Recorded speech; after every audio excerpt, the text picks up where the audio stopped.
Hi everyone, welcome to La Cosedora nail art. I'm Lady and today we will be doing this beautiful design with nail art stencils. So let's do it!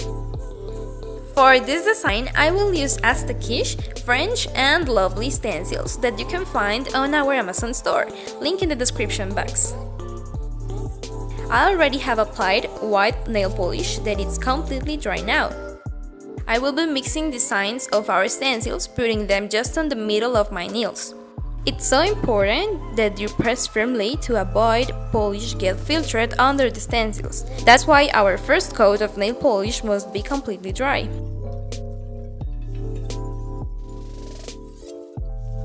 Now we are going to make a pretty vertical design according to directions of the stencils. Do it in all your nails.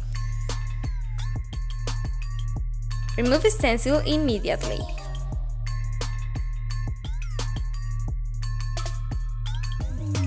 And do it a bit of cleaning. It's not messy thanks to my sweet pillow.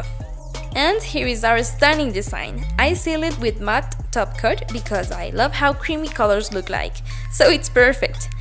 Hope you like it. Now you know how easy it is to use La Cosedora nail art stencils. If you want to get them, don't forget to visit our Amazon store. Thanks for watching and see you the next time. Bye!